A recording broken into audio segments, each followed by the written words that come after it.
Già Lorenzo Bernini nasce a Napoli nel 1598 e muore a Roma nel 1680. Bernini riuscirà a vivere al centro della società, nella quale ne ricaverà fama, onore e ricchezza, ma soprattutto l'appellativo Gran Michelangelo del suo tempo. Bernini si forma a Roma, dove, salvo un breve soggiorno a Parigi, rimarrà fino alla morte. A Roma, più precisamente nella corte papale, avrà luogo anche la sua carriera artistica, dalla quale diventerà il portavoce ideologico e principale rappresentante. Bernini porterà alla massima finitura il linguaggio barocco, attuando così il rilancio della grandiosità della polizia di Roma. Bernini viene considerato un autore poliedrico e il disegno è l'elemento unificatore della sua attività. Il soggetto, ripreso dalle Metamorfosi di Ovidio, fa riferimento a Proserpina, personificazione della fertilità primaverile, da parte del dio Plutone e degli inferi. Il gruppo scultoreo fu realizzato nel 1622 su commissione del cardinale Scipione Borghese. In esso è presente un moto ascensionale che parte dal possente Plutone e prosegue abitandosi verso l'alto tramite la torsione dell'esile ma ribelle Proserpina. Il gruppo è modellato a tutto tondo, così che si possono avere molteplici punti di vista. Il tutto è completato dalla presenza mostruosa di Cerbero, che tiene sotto controllo la situazione.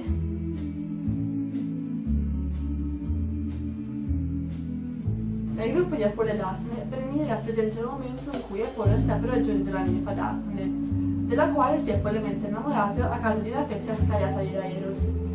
L'amore di Apollo però non è poi risposto e per questo motivo Daphne si farà aiutare da suo padre Peneo, che la trasformerà in una pianta d'alloro. In quest'opera è presente un forte senso di concentrazione e movimento, sottolineato anche dalla posizione dei personaggi. Il busto e il ritratto del cardinale Scipione Borghese venne definito veramente vivo e spira. Esso di fatto è la propria esatto del cardinale. Il volto baffuto ne riflette la psicologia e il carattere. Thomas Becker, un nobile inglese, riesce a trattare con grande naturalismo la folta e fluente capigliatura, che conferisce al personaggio una vivacità impetuosa. La testa è volta leggermente verso destra, si contrappone alla mano sinistra che fuoriesce dal mantello, generando così una torsione spaziale. Costanzo Bonarelli è colta nel suo ritratto in un momento di grande naturalezza. La testa è leggermente volta verso destra, le labbra sono dischiuse e la veste è aperta sul davanti, mentre i capelli sono raccolti e tirati indietro, trattati con effetti pittorici, quasi fossero scolpiti uno ad uno.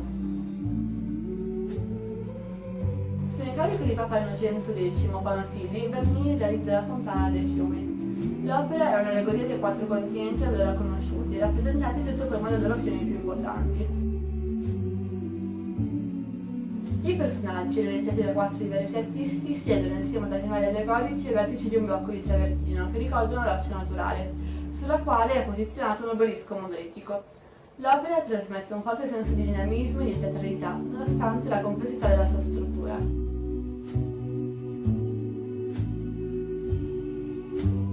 L'essere di Santa Teresa all'interno della Cappella Cornaro a Roma esprime la propria volontà di strabiliare. La scena rappresenta Santa Teresa in essere mistica, cioè nell'atto di essere sopraffatta dalla visione di Dio. Il Bernini scolpisce il gruppo immaginando la santa lievitare in aria, semidistesa sopra le nuvole. L'angelo sorridente sta per trafiggere il cuore di Santa Teresa con un dardo dorato. Dietro al gruppo è presente una cascata di raggi dorati illuminati da un oculo, alludendo alla presenza divina.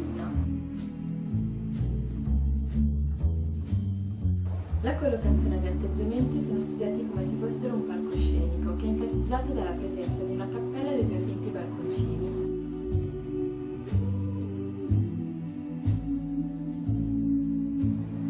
Su commissione di Papa Urbano VIII Barberini, Bernini realizza il baldacchino di San Pietro, una perfetta sintesi del bel composto.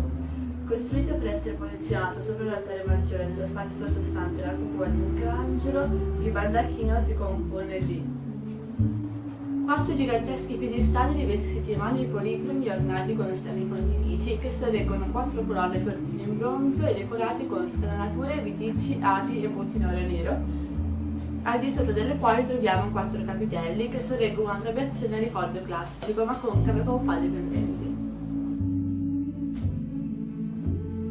La copertura è costituita da 4 volute dello studio di delfino che si innalza leggendo alcuni elementi di raccordo, sul quale è posizionato un grande globo dorato che sorregge una croce, simbolo del trionfo universale di Cristo. Il coronato di Piazza San Pietro fu un vero e proprio intervento urbanistico su scala cittadina, commissionato nel 1657 dal Papa Alessandro VII Chigi. Il coronato ha una forma di un'ellissi che si congiunge alla facciata della basilica. Il coronato assume un valore simbolico. I due rami curvi del coronato fanno pensare a un grande abbraccio simbolico e al fedele che attraverso la piazza si offrono visioni prospettiche sempre diverse, quasi si trovasse in una scenografia teatrale.